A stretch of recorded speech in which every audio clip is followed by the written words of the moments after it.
নমস্কার সকলকে বন্ধুরা, মেয়েদের আইপিএল এর ডাব্লিউপিএল এর 14 নম্বর ম্যাচটি হতে চলেছে। 14 নম্বর ম্যাচটিতে হেড টু হেড হতে চলেছে রয়্যাল চ্যালেঞ্জার্স বেঙ্গালুরু এবং দিল্লি ক্যাপিটালস, এই দুটি টিম। এবং আজকের এই ভিডিওতেই 14 নম্বর ম্যাচটি টস প্রেডিকশন, ম্যাচ প্রেডিকশন আমি তোমাদের সাথে শেয়ার করার চেষ্টা করব। তোমরা ভিডিওটাকে স্কিপ করো না। আর বন্ধুরা, ভিডিওটা ভালো লাগলে অবশ্যই একটা লাইক করো।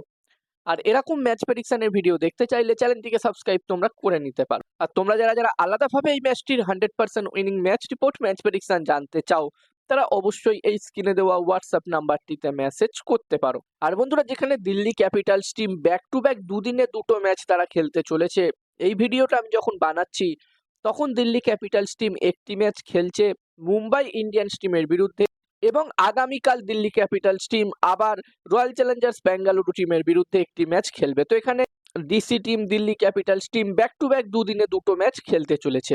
আর বন্ধুরা, দেখার বিষয় থাকবে যে দিল্লি ক্যাপিটালস টিম দুদিনে যে দুটো ম্যাচ খেলবে, দুটো ম্যাচে তারা কিরকম রেজাল্ট করে। আর এই মুহূর্তে দিল্লি ক্যাপিটালস টিম পয়েন্টস টেবিলসে 2 নম্বর পজিশনে আছে।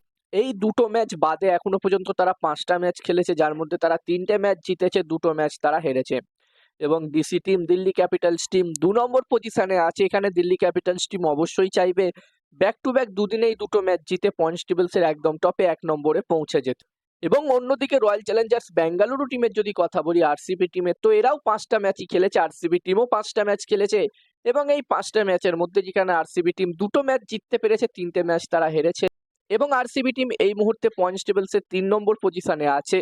আর বন্ধুরা, আমরা সকলেই জানি যে 2024-এ চ্যাম্পিয়ন হয়েছিল আরসিবি টিম। তো বন্ধুরা, এই মুহূর্তে আরসিবি টিম 3 নম্বর পজিশনে আছে। তবে এখান থেকে আরসিবি টিম অবশ্যই চাইবে তাদের যে আর 3টে ম্যাচ আছে গ্রুপ স্টেজের, এই ম্যাচটা নিয়ে, তো এই 3টে ম্যাচই তারা জিততে চাইবে এবং পয়েন্টস টেবিলসের একদম টপে 1 নম্বরে ফিনিশ করতে চাইবে, যাতে তারা সরাসরি ফাইনাল ম্যাচ খেলতে পারে। এবং এই ম্যাচটির জন্য প্রথম ইনিংসে একটি ভালো টোটালের কথা বললে, এখানে বন্ধুরা প্রথম ইনিংসে 190 থেকে 200-র মধ্যে যদি টোটাল হয়, আমার মনে হচ্ছে একটি ভালো টোটাল হতে পারে।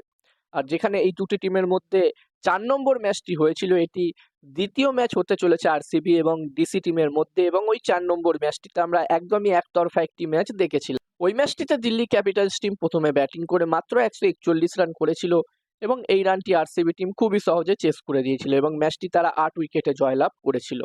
এবার দেখার বিষয় থাকবে এই ম্যাচটিতে, এই 14 নম্বর ম্যাচটিতে কি রেজাল্ট হয়। আর এই ম্যাচটিতে আমি যদি আমার প্রেডিকশন তোমাদের সকলের সাথে শেয়ার করি, তো আমার যতদূর মনে হচ্ছে, বন্ধুরা, ম্যাচটির প্রেডিকশন বলার আগে আমি বলতে চাই, তোমরা যারা যারা আলাদাভাবে এই ম্যাচটির 100% winning match report, match prediction জানতে চাও, তারা অবশ্যই এই স্ক্রিনে দেওয়া হোয়াটসঅ্যাপ নাম্বারটিতে মেসেজ করতে পারো।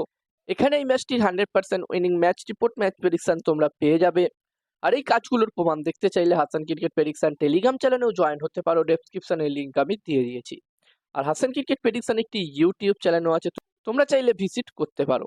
আর আমার যতদূর মনে হচ্ছে বন্ধুরা, এই ম্যাচটিতে, এই 14 নম্বর ম্যাচটিতে এখানে টস জিততে পারে আরসিবি টিম, ম্যাচটিও জিততে পারে আরসিবি। আর এখন চ্যাম্পিয়ন ট্রফি চলছে এবং চ্যাম্পিয়ন ট্রফির প্রতিটা ম্যাচের টস প্রেডিকশন, ম্যাচ প্রেডিকশন আমি তোমাদের সকলের সাথে আমার টেলিগ্রাম চ্যানেলে একদমই ফ্রিতে, একদমই বিনামূল্যে শেয়ার করছি। যারা যারা এখনো জয়েন হওনি, অবশ্যই জয়েন হয়ে যাও, ডেসক্রিপশনের লিঙ্ক আমি দিয়ে দিয়েছি।